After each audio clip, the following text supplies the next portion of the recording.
Okay, so I want to talk to you about this cultural gem of an advertisement I saw at the grocery store. Okay, look at this. Okay, muffins. These things are delicious, but if you want to compare it to like other kinds of whatever, okay, but this is what I want to talk about. This person, this is actually modeled after a child named Debbie McKee of this McKee Foods family.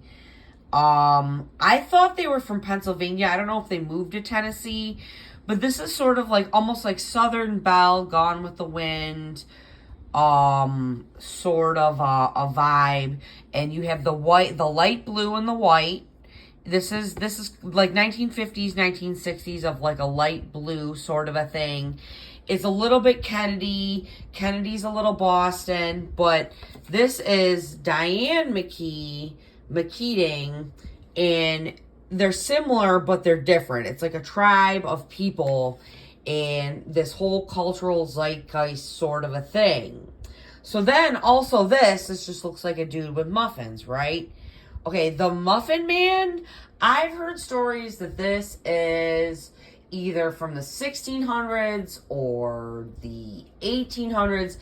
Basically, there were like muffin people and there was a Muffin Man, and it went one of two ways, where this guy was like just selling muffins to rich people for money, or he was like luring children with these muffins to doom or something like that. And it even talks about being on Drury Lane, which is Drury Lane. Okay, this guy. This is very old. This is hundreds of years old. And this is weird. It's like, do you know the man? Do you know the man? But this is an old street in London.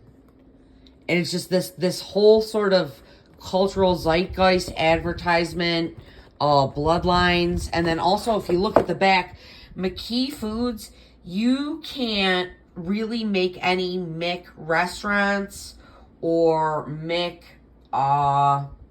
foods kind of a thing. McDonald's has such a monopoly on the MC before any kind of things relating to food that they'll go after you. But McKee Foods was first. I think this was in Pennsylvania, started there. There is a group there. It's just this huge sort of a massive tribe of sort of a vibe. But McKee Foods was before McDonald's, so that's why they're allowed to keep this name. That's what I heard just from research on the internet. Also, McKee, just from like sort of lineage that's in my family name, one of their crests that they use is green and yellow. So you got this here. Legoland's cool, but here we go. Do you know the Muffin Man? Do you know the Muffin Man who lives on Drury Lane? And it says it was written by some modern person is saying that they're the Drury Lane writer of the Muffin Man story. When really this is like, it's like an old fairy tale or something like that. And when I want to go back to the use of the light blue and the white of the blues, sort of a thing, we go back to like the zeitgeist of like Kennedy.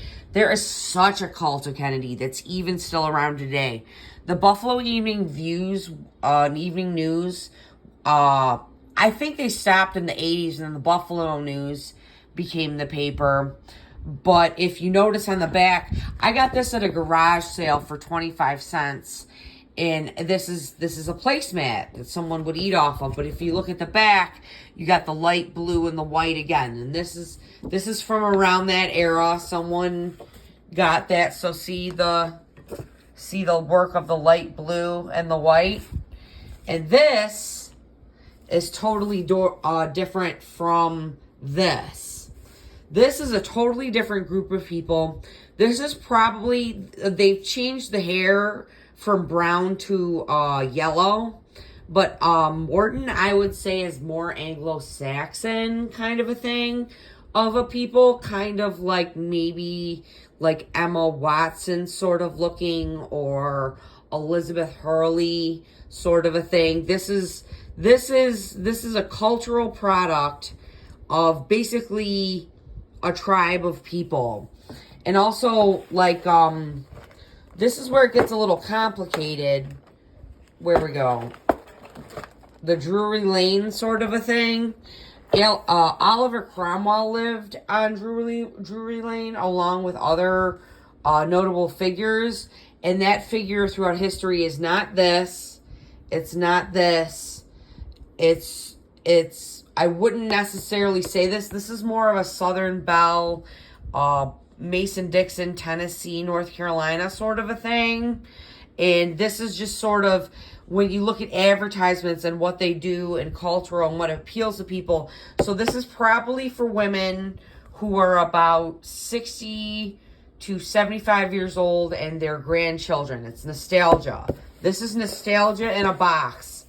And in many ways, this is genius.